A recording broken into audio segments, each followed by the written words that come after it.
Alrighty, so we are live. So thanks everybody for joining us today. I'm really excited to host Revolutionizing Steel Construction AI-powered solutions with the team that we have here, as well as Sketchdeck.ai. So to kick us off, I first want to do some brief intros so our audience can get to know our panelists. And I'll just ask our panelists to give just a brief, 1 to 2 sentence intro. And I'll first start with Victor to kick us off.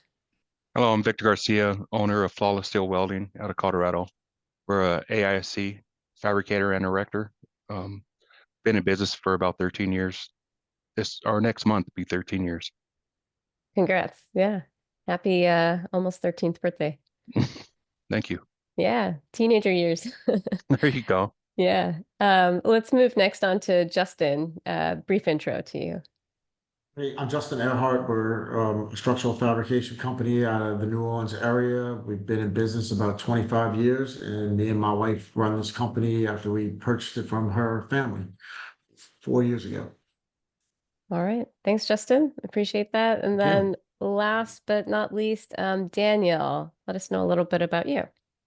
Yeah, awesome. So I'm Daniel Kamau. I founded the company Sketchdeck.ai in 2021. And so we're the youngins, I guess, in the group. We've been in business for a little over 3 years now, but we've enjoyed the ride and looking forward to having this conversation with everyone.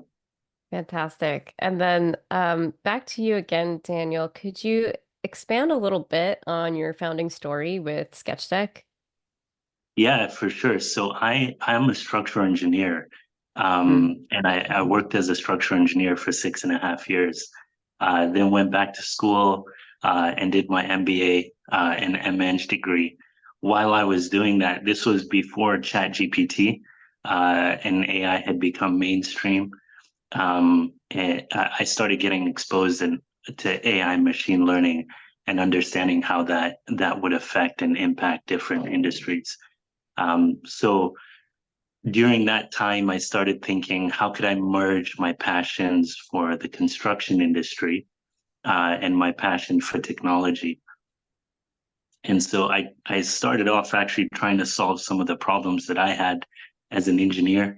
So the initial ideas were building a search engine for engineers that could help them automate some of their workflows.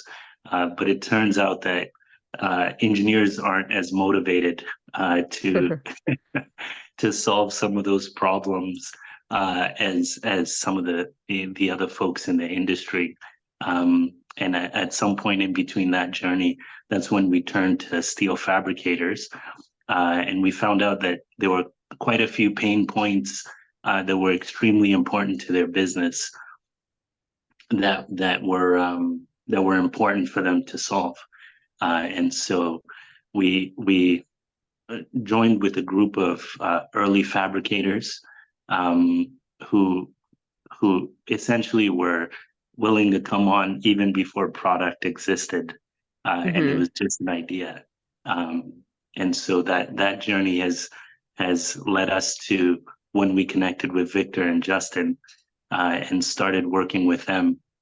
We're still fairly early on, but we're getting really good feedback from our design partners and good feedback from Victor and Justin. So that's kind of been the journey. That first problem that we're solving, our flagship product, is an automated material counting tool where it automates as much of the structural steel takeoffs as possible. And so for those people who are maybe not so familiar with the construction industry, fabricators have to comb through drawings to understand their scope. And so that process typically has been very manual and cumbersome. And so we've repurposed ML technology towards solving this problem. All right. So I want to go to, let's maybe do Victor or maybe Justin first and then Victor. So tell us about some of the problems you were facing specifically, before you connected with Sketchdeck and Daniel. The problems I was facing was having people that could understand the plans or finding good estimators that were willing to stay with the company after you trained them. And instead of just running away and taking the knowledge that you gave them and running to somebody else, and then having to replace Hmm. that person with another person that you had to train and go back through how you wanted it done. Um, so I met Daniel at an AISC event and we started talking and he asked me if I would start helping the machine learn. And it's turned out that his product has been very, very useful and very helpful to help throughput of the estimates that we put out. All right. So estimating really and the talent retention it supports. So Talent retention and just the ability to be able to work with that with the software at any time of the day, any time of the mm. night, and it doesn't charge me anything. You pay one fee, and I'm not worried about getting overtime fee because somebody was working late or rushing to do a bid or things like that. Yeah, it's I think that speaks to the nature of the industry too, where we're experiencing like this pretty big labor shortage and we need technology to kind of fill the gap, right? So Correct. yeah, curious, Victor, did you have a similar experience or what challenges were you facing before, coming upon Sketchdeck? Well, yeah, we did have a similar, but I don't think that was my sole purpose of looking into Sketchdeck. Um, Hmm. I got my pulse on this industry, especially with technology. Um, what we're trying to do and what we've been experienced before we start taking on more technology and automation and stuff like that is we were dealing with a lot of, like Daniel was saying, have to comb through the drawings to make sure that we get all the steel. A lot of times, even the good best estimators out there and miss something. Mm. And a lot of times, if you miss something on steel, it can cost you a lot of money. So we were always looking into seeing how we can get more efficient, more accurate, and be able to get more bids. And when I met Daniel with his Sketchdeck software, that helped us out tremendously on our accuracy and our speed, and training new guys to come in and use it because it's pretty user friendly. Somebody that knows the industry could download the plans, get into the PDF, and really get a nice takeoff. Hmm. AI is not just a plug and play system. It still needs a person that is knowledgeable about the still. So, with that AI, with Sketchdeck and somebody that's a professional estimator, that's a good tool to help get more bids out than we used to. And They can this is, also you can also oh, go go ahead. over a bid a lot. You can also go over a bid a lot quicker because it points out what's been missed or what's been picked up. So a good estimator can look at a sketch deck takeoff and see where the holes are or what he needs to really focus on very quickly and see what is missing and what's not. And then, so I'm curious too, after hearing some of those challenges, what are things like specifically to the steel industry that, your average AEC person just might not know about that's, very specific that you're facing every day? Well, construction kind of got a bad rap. Mm. Everybody thinks construction is a bunch of hard hat dummies that don't know what they're doing. They're just swinging a hammer or welding but this is a skilled trade. This is, we Absolutely. are we are professionals, and a lot of people look at construction or even in our industry saying, hey, we can do this. But they find out when you come in, there's so many different variables. You have to know the industry to do this job. So, a lot of people can't look at this industry like, oh, it's only construction.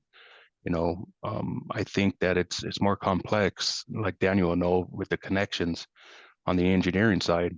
There's so many different variables to make sure that something is going to be safe and going to hold weight and be structurally sound for somebody to move in or live in. So it's pretty um could get complex in areas in this, and you Mhm. do have to have a professional that is very skilled in this industry. Anything to add, Justin or Daniel, from your perspectives? Um, I'd say just that the skill level for being able to put out a competent estimate is something that can be trained with this sketch deck a little bit easier now and show them how to do it. It's also a good teaching tool Hmm. for helping people learn. Yeah, that's definitely something that's critical, I think, I mentioned a little bit before, but like labor shortage and like incoming talent pipeline, we're just going to need more and better resources to be able to get somebody from 0 to 100, like pretty much overnight. And then to your point, Victor, like, yeah, this is a skilled industry. We have so many different complexities that happen in it, so you can't just think like, okay, it's easy, I'm going to go in and do this. Like you need something that can really get into those nuances and um, kind of educate and accelerate your processes. And I think too, I because where were they in, I'm sorry. Um, Oh, go ahead, um, Victor, and then we'll yeah, go go back ahead, to you, Daniel. Victor. Yeah, sounds good. Go ahead, Daniel. I'll let you go. I was just gonna say I think when I think about the industry, so I worked as a structural engineer. So I was on the engineering side, and then now we're building software for fabricators and the contractor side. Um, and something that I've noticed from being on both ends is sometimes people only care about, or at least upstream, they kind of just care to do enough for their own deliverables, that then they end up creating inefficiencies Mm, and problems downstream. And so you have some people downstream who are very thoughtful, and you know it's not saying that everyone's not thinking about other people's problems, but the incentives are so focused on you get paid when you do your portion very right, um, and which might create problems for other people down the road. Like the problem we're solving, um, engineers create models upstream, but then for one reason or the other, it's challenging for fabricators to get it downstream, because of the incentives, because of liability, and so those challenges that are, or inefficiencies that are created, leaves gaps and holes downstream, that create opportunities for solving problems, but some of those problems as well don't necessarily need to exist. And so just pointing out that there are inefficiencies within the system that don't necessarily have to be there, but they are there. yeah, So, thanks for that, Daniel. I think all too often, gosh, I kind of go back to this diagram that I've seen. I'm forgetting the name or the source, but it shows the comparison between like manufacturing, which looks like a bullseye pretty much, and then construction, which is this like crazy web of different silos and networks. And it's really easy to see how in AEC we tend to just laser focus in on our own piece of the puzzle, and we don't necessarily zoom out to see, okay, here's exactly what I need to do to make, the next piece of the puzzle go really smoothly or something like that. So yeah, that hyper focus or the silos is definitely something that's throughout, I think, AEC. So Victor, back to you. I know you had a thought there as well. yeah, and I was just kind of piggybacking off of that. There's a lot of redundancy, just like Daniel said, there's engineers already have a model. If Hmm. we can pass that down, we can do a lot with that. But, what we're finding here on the fabrication side, or our business is a lot of people are real skeptical about going with software and AI. It's because they're so used to doing it their own way. So, Hmm. and even if their own way is harder and there's a lot of redundancy, it works, but they don't want to do it. So, But we're trying to break the mold of trying to be a new school contractor to make sure that we're using what's out there, and are unfortunate we don't have a lot of people with there see a lot of fabricators. They have a lot of older workers back there, fabricators that are only used to using paper, and try to Hmm. get them to go digital is pretty hard. So I think the industry's slow because of that Yeah, that type of culture worker. change. Yeah, Hmm. to come in and where people are already used to iPads and apps and using software. It's an exciting time for the younger generation to come in and start utilizing softwares like Sketchdeck. Yeah. I think the younger So, generation can be very beneficial to us at some point with if helping technology because they're the ones that understand it and have grown up with it. Whereas, like Victor was mm, saying, the older generation just doesn't want to or doesn't care to try to learn something because they're at the tail end of their career, so they're not embracing technology and they just rather do the old-fashioned Excel spreadsheet. yeah, I would maybe add some optimism. So in my experience, what matters more is like mindset, I think, than like tenure in the industry. So I have worked with some amazingly experienced individuals who are like, oh yeah, I'll definitely try this solution if it's, gonna get through my paperwork and maybe get me home on time. I think it takes a lot to kind of cultivate that mindset and that openness. But yeah, I would maybe put a little bit of optimism in there as well. So there's a potential for change, even in those who have been around for quite some time in the industry. Erin, So, oh, go ahead, sorry, Daniel. I was just going to You add can to comment. that. So Yeah. across our user base, we definitely have older people who are using the software and younger people who are using the software. The interesting thing is AI machine learning can digitize information very, very quickly. And Hmm. so, when somebody sees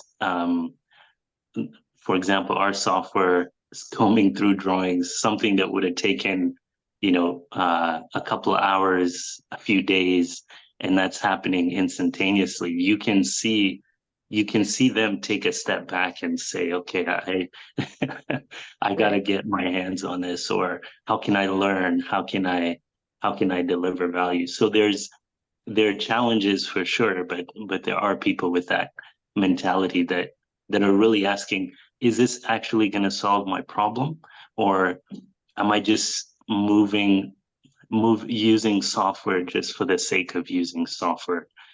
So I've found Hmm. when the impact can be proven or when the impact can be shown, it's a little bit easier for people who are at first hesitant with technology to adopt that technology. Yeah, and that kind of leads me into a little bit into our next topic. So I would be remiss if I didn't mention the buzzword of the year, which is artificial intelligence. So I kind of want to talk about that a little bit more. So, we've seen AI pretty much everywhere in all industries, and our industry is no exception. So like what is, the real significance of AI with the solutions that are coming out today, and then our ability in construction to implement those types of solutions? And maybe we'll start first with Daniel because you're on the tech side here. Yeah. Yeah, I think the sky is the limit on use cases. So I spend a lot of time, even as an engineer, recreating the same details, the same drawings, um, just doing very mundane, repetitive work. And I remember telling somebody that AI and machine learning is actually going to help knowledge workers to be knowledge workers, where that Mm, repetitive and manual workflows, um, a lot of that will be significantly reduced. yeah. And it's going to actually unlock creativity, a lot of value, um, free up people's time to do even more than they typically have. So I see the construction industry as a wide open space um, for this technology to help in many ways.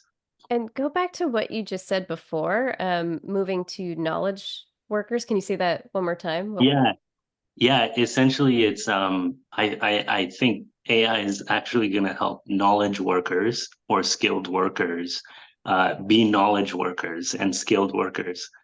So, So you shift have from skilled to skilled and knowledge, or like it empowered with. it's it's a bit of a nuance where Yeah. you call somebody a knowledge worker, but they're really button pushers, Mm, or they're doing the same thing over and over, or they're highlighting beams on a PDF. right. I'm simplifying it, and there's a portion of their work that ends up being repetitive, to where once the industry starts to understand how this technology can actually fast track that repetition, um, the impact on companies' profitability, the social well-being, mental well-being of people within the industry just continues to increase. Um, Hmm. there's a lot of complexity in the construction industry, Yeah. and Yeah.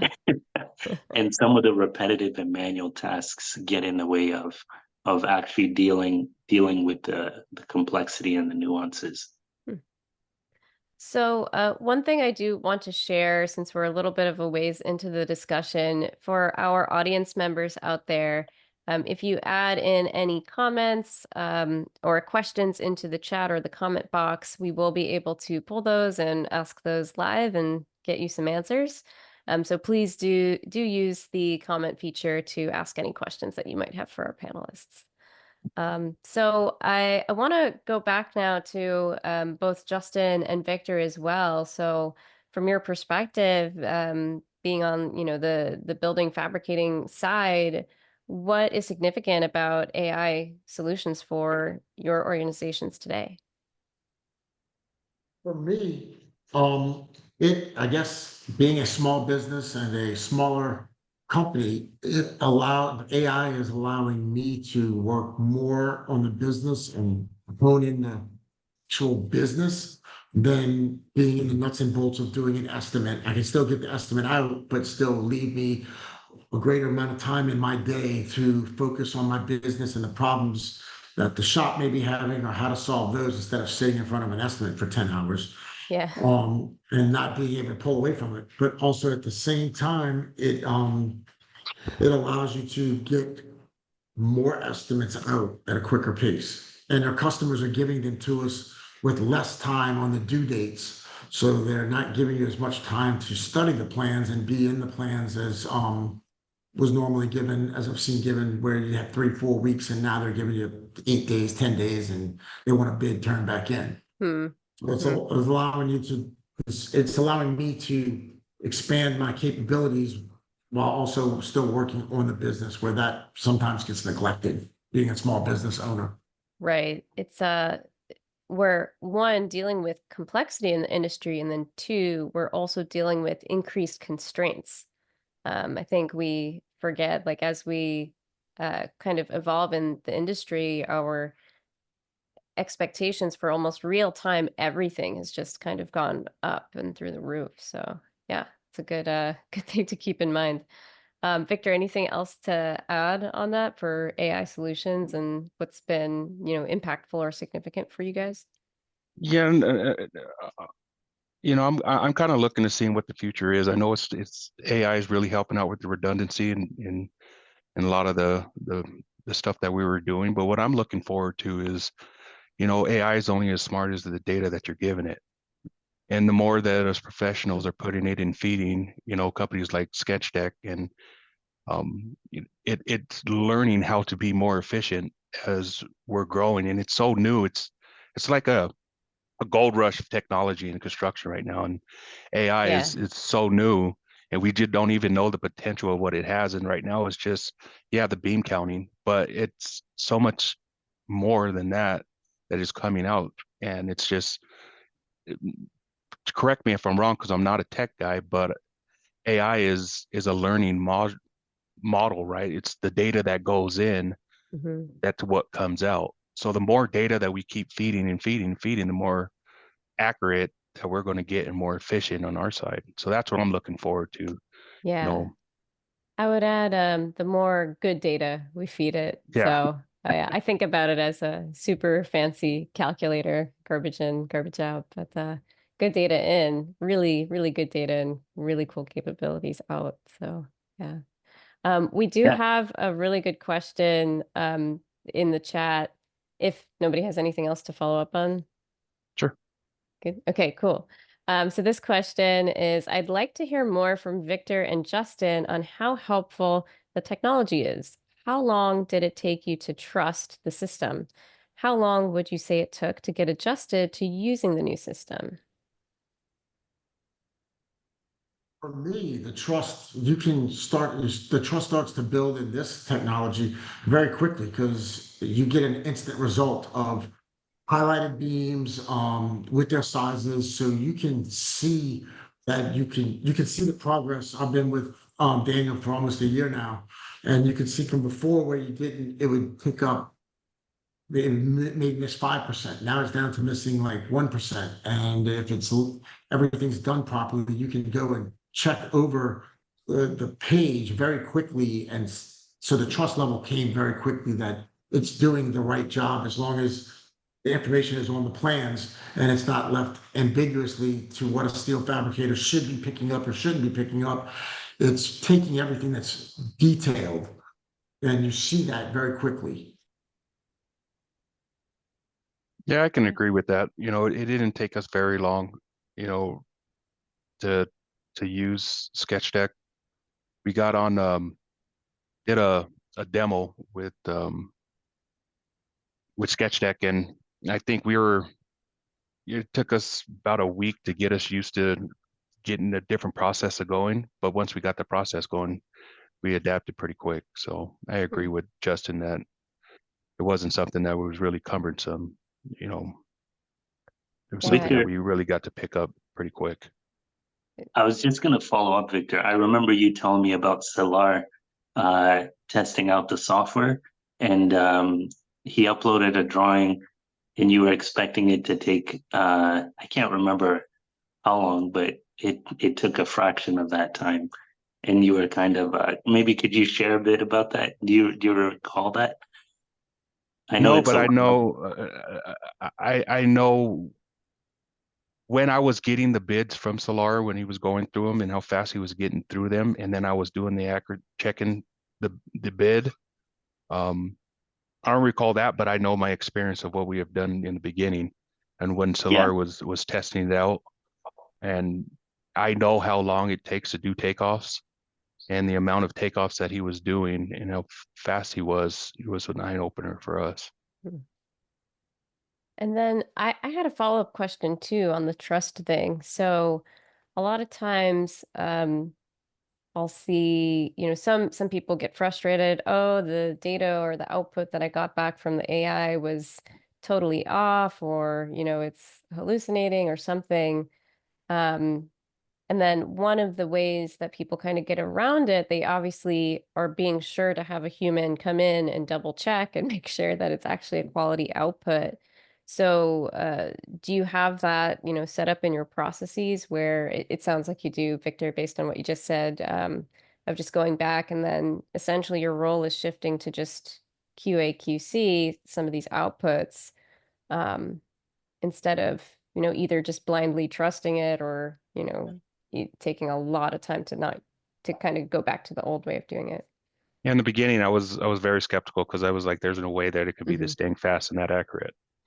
So I did go back Good and check. comb it, comb the prints, and make sure that everything was there.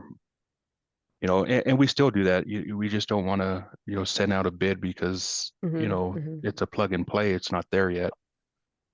There's still some stuff that we have to do on our side to make sure that it gets accurate. But the time that we're spending checking from a blue beam and a spreadsheet compared to a list that's right there with the model, it's a game Hmm. changer. It's a game changer. Or not the model, I'm sorry. Right there with the highlighted list right there in Yeah, one software. Instead, you got a spreadsheet and then you got Bluebeam on two different screens. You got one screen with all in one. all in one. And then you Yeah. can just, put your elevations in there. And if anything needs to be, want to add joist and deck in there, it's pretty user friendly. So, I was oh, No, go ahead, I was Daniel. just going to say, because I know some of your audience, Erin, are typically software companies, and my recommendation is the team that we have has really prioritized understanding customers and understanding their needs. So, for a fabricator, if you have a W10 beam, and for example, you call that a W12 beam, that's going to cost a fabricator a whole bunch of pain down the road. So even in thinking about the technology that we've deployed to be able to build this, or at least give Victor and Justin and our other customers solutions that they can use, we've had to be very, very specific and I guess very detailed about our choices and the technology that we leverage to help them solve their problems. So accuracy is super important. And Mm-hmm. what you have is, you have the large language models that are trained on the internet's data. And Right. some folks are thinking, how can I repurpose these large language models to solve some of these problems for our customers? I would I guess, encourage software providers and vendors to think about using the right type of technologies um, to to make sure that you're meeting your customers' needs rather than kind of overloading your users with inaccurate information. Um, and the other thing, there's a user interface that's easy to use, helps unlock the power of this technology. So this technology is very, very effective and very, very powerful. But if it's not packaged in the right way, in a way that the industry is used to seeing software, it can be a big drag, and it can Yeah. actually hurt people's faith in technology. Yeah, that's something that's super key to keep in mind. I think AEC especially is quite unforgiving when something doesn't work very well the first time. So that first time user experience is paramount to future success with the tool for sure. Yeah. Um, Daniel and them have made it very simple, like it's a one button push and it takes, and then maybe 3 minutes later, you have your output. mm, So it's not very cumbersome to use this software or very cumbersome to learn. It's plus or minus and changing a few things here or there when it misses something. But to get mhm. results and be able to scan something over in 15 minutes and say, all right, this page is done, and you only push one button. Yeah. It's very user friendly. Game changer. So we do have a couple more questions coming in, but before we get to that, I want to ask the group here. So we've talked a lot about, the great things with AI and some of the capabilities that we're now able to have because of this type of technology, but it's not a cure-all, right? So there are limitations. There are some things that we should be aware of that maybe aren't so great. So, could the group here, and feel free to just chime in, what should people know about before they dive into using an AI solution? And you still have to be in charge of it. I think you still have to monitor it and review it. And it's not just putting it loose and saying, all right, I'm going to get everything I need out of it. And I can Mm. just, you have to still monitor it. I think you still have to be in charge of the AI. I like that. I think that's why for Copilot specifically, it's labeled Copilot because you still have to be the pilot and drive drive the car, land the plane, whatever analogy you want, but it's still just your assistant, right? Um, any other thoughts on that? Like what to ask before you start using an AI solution? I could just piggyback off of that, and I mentioned it a little bit earlier about the data that you put Yeah. in and you're expecting to get out. It is going to make us more efficient. but you got to, like you guys already said, it's not an all-in-all thing. You still have to control it, like Justin's saying. So, Mhm. and like Copilot, you have a personal assistant right in the touch of a button. You need to ask a question and get the answer that you need, especially with the takeoffs that we're doing. We're looking for beams and columns and weight on a building. We can do it, but we can do it even faster with an assistant that's lightning speed. Yeah. Okay. All right. I Go Yeah, ahead. I would say some of the things to ask about before you adopt the software to think about is like, is it solving an important enough problem? Um, you think about what are your top challenges as a company, and where you have issues, then think about, okay, can I repurpose this technology to fit for those pain points and the problems? And the reason I say that is, companies sometimes can get to adopt the flashiest thing out there, but it doesn't necessarily drive the type of impact Mhm. that's there. And so if potential users can ask questions like, okay, within my business, what are the three things that will help me unlock the objectives that I'm trying to unlock? Then it tends to be, and you find the right type of vendor or partner that you can work with, that the technology itself can deliver really meaningful and impactful results. Um, Hopefully Justin and Victor will share some of those results as well that they've been seeing from actually using the software. Yeah, so actually that kind of brings me to a couple of the questions that are coming up. So I'm jumping around here a little bit, but there's one that's asking AI is a broad topic. May I ask what types of work do you want to improve using AI? So I think that kind of leads into the next thing that you're asking there, Daniel. So maybe Justin and Victor, like specific workflows that you've been improving. I just think for me, it's the accuracy. It's that's getting better. And the accuracy in your takeoffs when you can push a button and look and see Estimating. if everything's been done. Yeah. Estimating's really helped. I haven't really thought of any other ways for AI yet. We broached the QC portion of the floor with it, but it's still a little cumbersome for the AI. But you can Mhm. definitely see the future, how AI is going to shape this industry if you're paying attention. Yeah, well said. We use AI a lot. It has been tremendous help even with my procedures and building more accurate procedures that were going that we didn't have before, and Hmm. having AI come and help out with procedures and workflows and get us kind of our procedures streamlined. AI is tremendous help on our side. Okay. Cool. So again, jumping around here a little bit with the question. So we do have one here that I think is for Daniel, probably. So Yeah. how does your solution, how does this differ from using tools like CAD, Revit, or other softwares out there? How does it handle details and the specifications?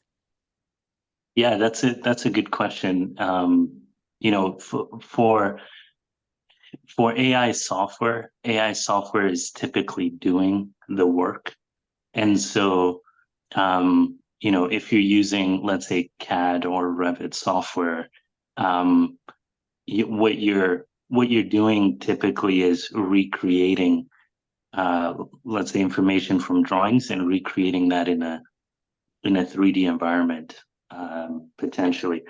But when you're using our software, and something that we're continuously trying to target is automate workflow automation, where you have tasks that were typically taking, let's say, 6 hours, 8 hours.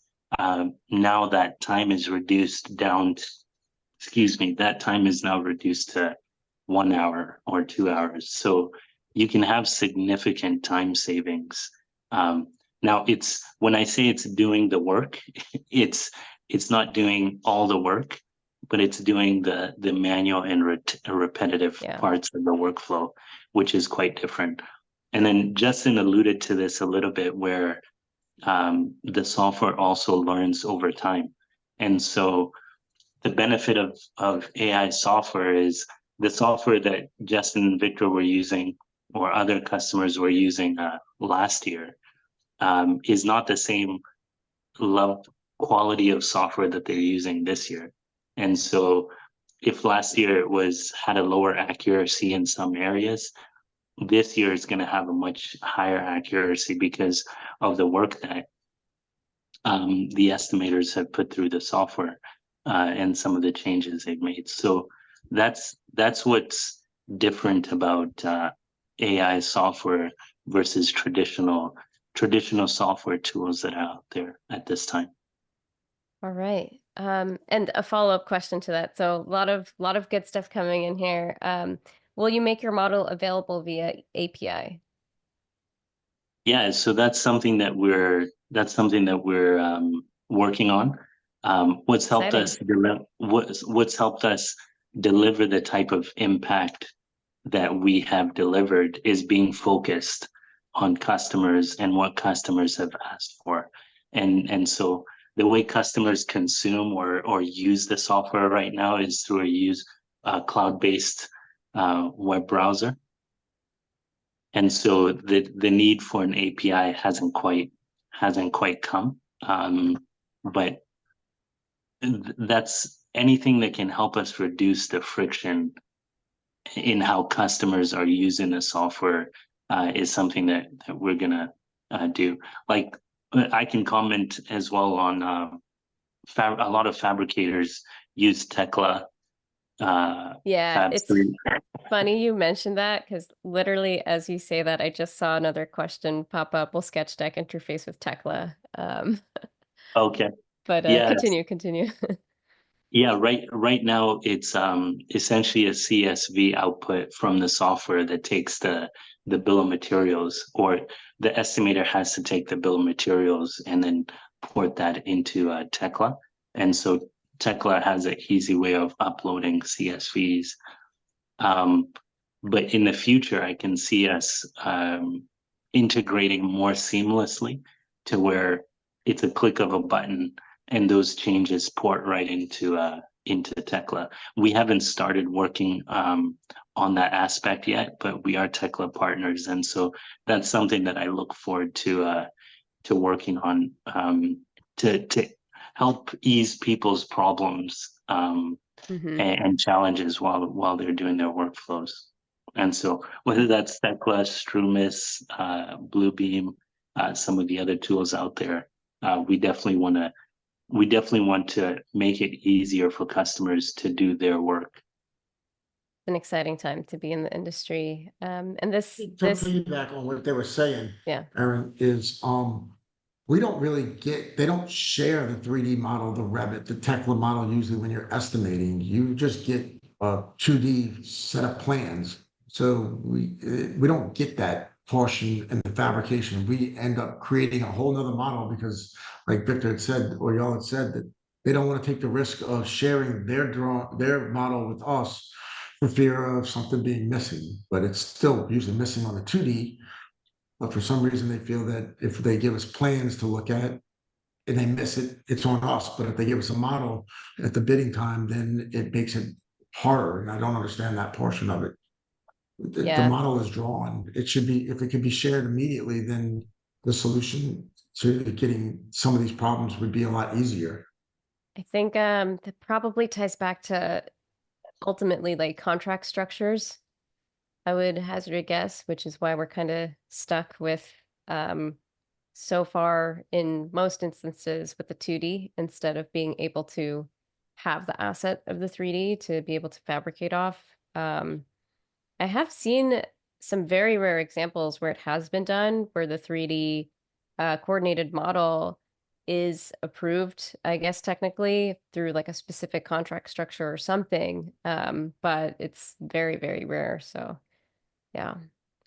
So we're getting a lot of good questions. Anything, Victor, to add before I move Yeah, on to our next topic? I just piggyback off that integration.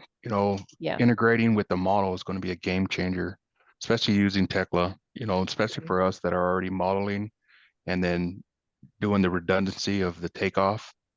That model interfacing with Sketchdeck and Teklas is going to be a dang industry revolutionary things because it's going to be so fast and accurate. We don't have to worry about a lot of things that we're looking for is making sure that we're efficient, make sure we don't miss anything. And owners don't want to pay change orders and we don't want to lose money by rework or missed items. So the accuracy and speed on something with the interface is going to be huge in this Mhm. industry. And just fast track the project because if you don't have problems, you have a faster, you beat schedules a lot quicker. And Right. you're a liar, you're a reliable contractor because you're using Yeah. software as a tool to beat their schedule and be accurate and not, coming back being the change order All comes guy. down to A lot of the our issues, a predictability. lot of our issues are that way, the accuracy of what we're working from to make an estimate is not always, for some reason, something gets misplaced in a plan when it goes to a 2D model, or it's not there, but it's in the 3D model. Hmm. And I can comment on that as well. Go ahead. Yeah. Something really interesting is when you take that time that was being spent on, digitizing these 2D drawings, and you condense that, you unlock a lot of opportunity to do really interesting things. So, taking this digitized, so AI has sped up the workflow. So instead of a couple of days, you're now spending minutes or hours, a few hours reviewing the quality of that work. Well, you now have a bunch of time there that you can repurpose for other things. Um, but like Victor said, this is just the beginning of the technology. And so, we're working on a few things and thinking about how can we help fabricators downstream, whether it's automatically taking this information that's been digitized and putting it into a 3D model environment. That's something that a lot of customers have asked for that could potentially help down the road. And so I guess what I'm trying to say here is it's very possible to take these drawings that have been digitized and port them into a 3D environment and help fabricators fast track a lot of their other workflows. So on that last note there, like helping fabricators fast track their workflows, we've talked a lot about like the estimating and the bidding process. What do these roles like really care about at the end of the day? So yeah, just curious to know. I think we've got the right group on here to kind of paint the picture, right? Well, the clients that we're bidding to is construction is the only industry that I know of that is still working on who can get the job at the lowest price. Hmm. But a lot of times what we're selling is we might not be the cheapest guy out there, Mm-hmm. but we know we have everything on that prime. Mm-hmm. So we're selling quality and efficiency than low bid. So what they're looking Yep. for in the industry is always Yep. low bid and did you get everything? That's the language they use. Do you got the scope covered and how cheap can you do it? If you can, Unfortunately, yeah. but if you can be efficient and you can paint the picture of that you're saving them money by their schedule, saving them money by making sure Right. that you got everything, you know, it's going to save them money instead of saying I'm worth more than the lower bid. No, I'm worth more because I'm bringing more value to your project.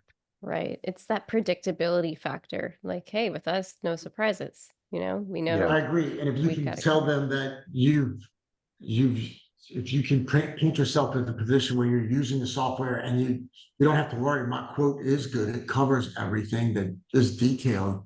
and give them that warm, fuzzy feeling that you may not be the low price, but you definitely have everything in here. Your owner's getting one price, and that's all he's going to get from us. And there won't be any change orders. That's a big selling point going down the future because, like Victor said, I just went through this with a contractor. They're just constantly asking, "Do you have this? Do you have this? Do you have this?" And it's like, it's on the plans. I'm responsible for it. The only way I'm not responsible for it is if you had something after I turn in some review drawings. And I think if the AI eventually can help the contractor review the submittal drawings for accuracy, then that speeds up the process and the timelines of the review timeline. If they can review what you've submitted in an hour instead of 2 weeks, well, now their project schedule gets off the ground faster. Right. Any additional stories like that you'd want to share? So we are in our last like 9 minutes or so. So looking to see if there's anything else that you'd want to share. First, Justin and Victor, and then I'll get to you, Danielle, at the end. Well, using Sketchdeck, I think I mentioned it before, we're more efficient and a lot quicker on bids. It's the power of the numbers when you're in this industry. How many bids can you get out? Because if you don't, bid, you don't get work. The amount of bids that we are bidding compared to what we used to do, we're 3-1. Oh, wow. One compared to what we were doing before Sketchdeck. I'm telling, I'm looking at my numbers. It's one estimator's doing 3 estimators' job, and that's how fast that this thing is getting out. So the power is in the numbers. How many bids can you get out? And if you're faster than 3 times that you used to be, imagine the possibility of the growth that you're going to do is because the bids that you're going to be winning and they're going to be accurate. So we've been experiencing that, and I'm looking forward to going to after the election year to really, when the industry opens up, to really get in there and really take this industry by storm, is because we're going to be able to bid faster, more accurate, and be able to get more work in to continue to sustain our growth. Fantastic. So I want to squeeze For one last. me, Oh, go ahead, Justin. And then for I'll me, it's get to like Victor. taking a very beam heavy job that would take a long time to estimate. It just allows you to do that very large job faster. So you can, like Victor said, do more large projects that in a shorter amount of time, where you might spend a week doing one estimate. Now you can maybe do 3 or 4 in that week that are all just as big as the smalls, and you're pumping through opportunities faster. They're going through more opportunities and putting yourself in a better position to be successful. Yeah. My takeaway from all of this so far has been, be brave, try your AI solutions that are out there, be smart about it. So make sure you're still in charge, right? And then, trust the process and leverage that for broader efficiencies. So thank you guys for sharing everything that you have so far. Before we completely wrap up, so we do have quite a few questions coming in. We might not be able to get to every single one, but I do want to ask a couple more here. So let's see what we can squeeze in. So does anyone know of any organizations or groups that are working to develop a process for AHJ approval through the model? I don't even know what AHJ is. So maybe I can follow up with that. I can follow up with that after. Okay. And then, yeah, I'm not 100% sure, but in my experience, I've either, for like fabrication off of a model, for example, I've either seen that happen in a very rare case study that might have been presented at a conference or something for something very specific, or in the case of where like geometry was so complex that you couldn't really depict it in 2D. So the team just didn't really have the option. Of going 2D. So those are some of the rare instances when I've seen that happen. Erin, I actually wanted to comment on this. Something interesting that I heard. It was from one of the bigger construction companies out there. So they had a project, one of their first projects that was fully model contracted, where the model was shared. And they said they had to hire somebody to create 2D drawings so that downstream Yeah. Everyone could use it. So Yes. That's there's still craziness. there's still some issues even when you do share Mhm. even when you do share the models. There's still some challenges that we as an industry have to figure out to make sure that people are having easy to use consumable information that they can still process and deliver their objectives in a Mhm. meaningful way. So that's one thing I wanted to share. And then we have a company that uses our software. And one of the benefits that they got was, instead of submitting bids on a Friday when they were due, they went from submitting bids late or on time to submitting bids a few days ahead. Wow. And so when they were consistently submitting bids a few days ahead, that helped them, be able to pitch their value a lot better. And the proof was in the pudding, because they were processing that information a lot faster, which was really meaningful. Yeah, that's a really good story to share. And I think it's sparking some of the stuff we've been talking about has been sparking some interest. So specific for you, Daniel, some of the questions that are coming up at the end here: can it scan shop drawings? Is it a subscription model? Other technical questions. So for those last questions, we won't be able to dive into them today live, but Daniel, where's the best place for these individuals to reach out to you? Yeah, if you go to our website, so Sketchdeck.ai, you'll be able to connect with us. You can book a demo to see the software. You can also reach out to me via email. So Dan@Sketchdeck.ai is a way to reach out to me. Also, I would encourage, for anyone who's curious, reach out to Victor, reach out to Justin as well. See the kind of impact that the software has had in their workflows. That you can also, deliver the same type of value for your customers within your market or your space. So yeah, hopefully that Awesome. helps out. Yes. And this session will be recorded. It will be on the same LinkedIn event page. So if you ever want to come back and see some of the information, it'll be here on LinkedIn. And then any last thoughts, Victor and Justin, before we wrap up for today? Well, Just go, Victor. I'm sorry. no. Go ahead. Go ahead. I was just gonna say, like Erin said, take a chance, and see how it works for you. But just remember, we're not in a spot where you can just release the Kraken on its own. You have to Yeah. still look over it. But if you don't take the chance, you're gonna fall behind real fast. Mm, Yeah, Justin just kind of took my words out of my mouth. that's It's well said. usually something that's, with the industry or what's going on. It's either you're at the table or that's who we're having for lunch. It's either gonna get in with where it's going, or like Justin said, you're gonna get left behind. All right. So I think Victor, Justin, thank you so much. You guys are absolutely industry leaders with pushing things forward with, tech adoption and usage. I love to see it. And Daniel, really great to hear your story from coming from the structural engineering side to in a place to really understand and accelerate some of the workflows that we're doing with technology. So amazing discussion today, guys, and we'll wrap it up for today. So thank you again, and looking forward to seeing what's next for each of you. So thanks. Thank you. So Yeah, awesome. Thanks, Erin. Thanks, everyone. bye. Bye.